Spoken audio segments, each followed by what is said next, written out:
Hey everyone, it's Luke here from LT Gaming and welcome back to you LT Gamers. Today, myself and Tom are taking a look at the ZEPHON demo.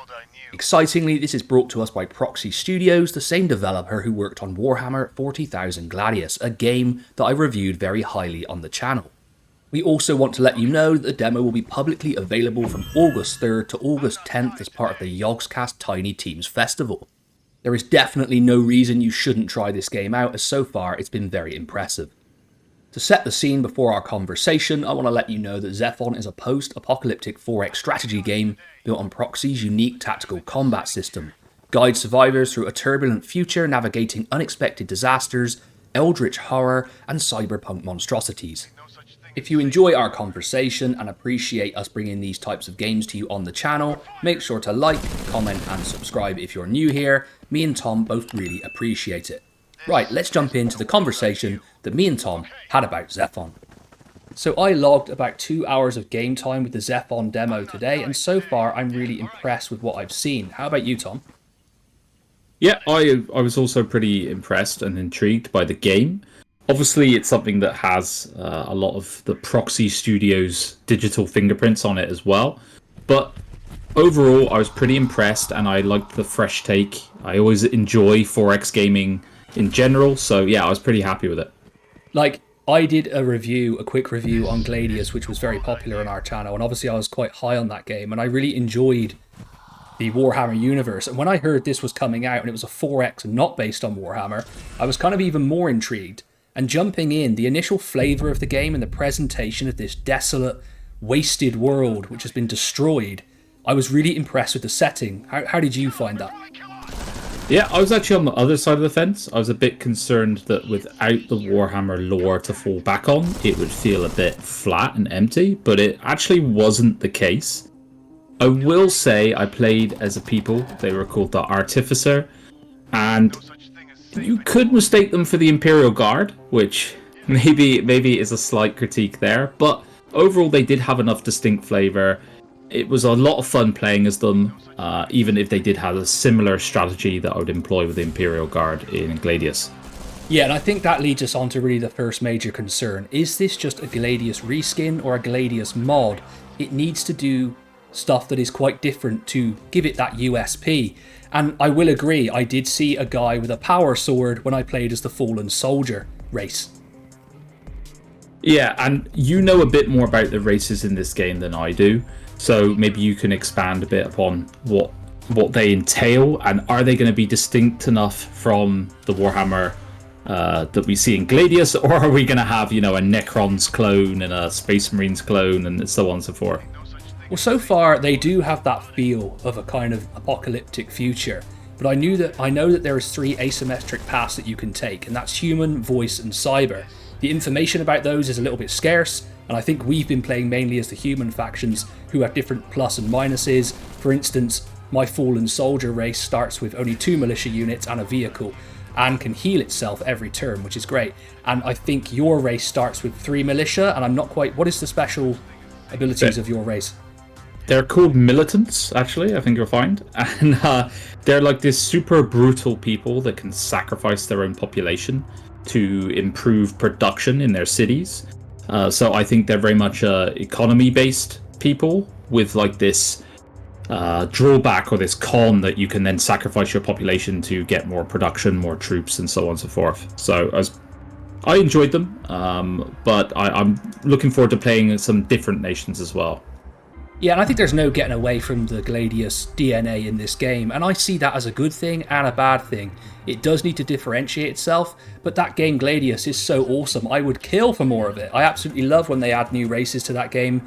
We did see a lot of pushback in our comments on the quick review, where some people absolutely hated Gladius, but the majority of people I think know it's a good game. And for me, it's so great in multiplayer and so well balanced and such a challenge that it's just an excellent game. So if we get that evolution in this version or iteration of Proxy Studios' vision, then I'm quite excited. Yeah, and this is where we can maybe touch upon the first deviation that the game has from just being a Gladius clone, rather, is that there are other options. In Gladius, obviously, you have total war, and it's complete annihilation of the other team, or nothing. in this, we've already seen some signs of differing paths. If you want to maybe jump into that. Yeah, I was quite surprised. One thing that popped out to me was the storylines. You get to answer your opponents when you find them on the map, and you can actually negotiate a peace treaty with them and have different relations. Now, the one great thing about Gladius was it also got rid of the diplomacy aspect, which is quite weak in 4X. So it'll be interesting to see if they can raise the bar in this game to bring it back in. I think one thing that really impressed me was the research tree. It looks absolutely huge with multiple techs in each tier. What did you get a chance to explore that? Yeah, so I was trying to like jump through the tiers and get to T3 as soon as possible, and there was some sort of like big question mark at the end of my tech tree. I don't know if you had the same with the Fallen, but I was really enjoying the tech. I was really enjoying the new units that I was unlocking of these people, but I would say with the kind of diplomacy side of things, just to jump back to that the guy was calling me every few turns, my opponent, to offer me deals and trades and stuff like that. So it was very fun in that regard, but I don't know if it will get old quickly. Well, that's it. My guys just didn't call me, so they just didn't like me, obviously. But I did, going back to what you said originally about the story events, they look really interesting. And this time they have multiple choices and branching storylines and things that you have to do on the map.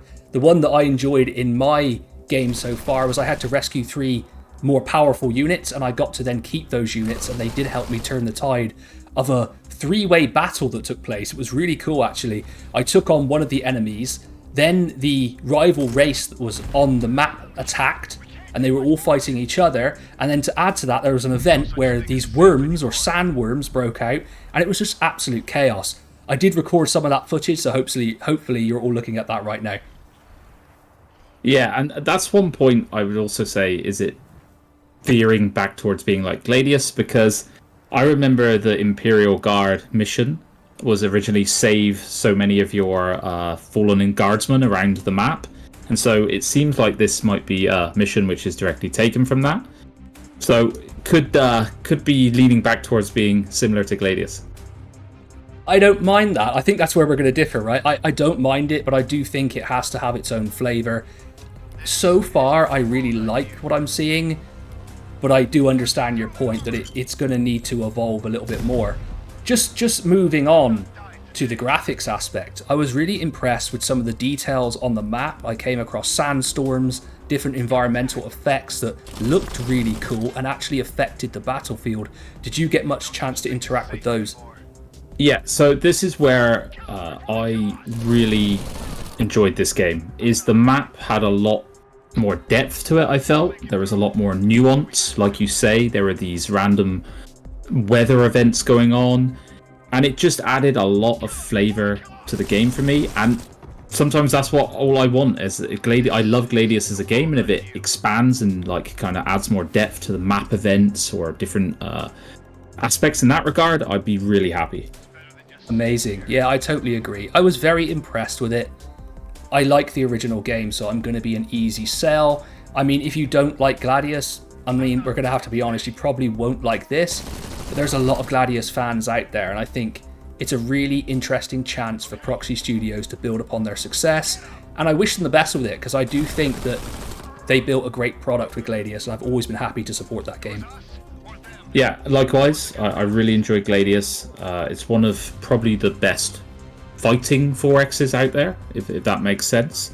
And I hope that this one can use that as a platform and go on to greater things and build its own lore, its own peoples, and its own unique kind of vibe to it. Definitely. I like the direction that it's taking with the unexpected disasters, that eldritch type of horror, and the cyberpunk monstrosities in the game. It's a pretty cool mix. I think they're onto something, and if they can build upon that Gladius formula, I'm looking forward to it. Is there anything else you'd like to add before we wrap this one up?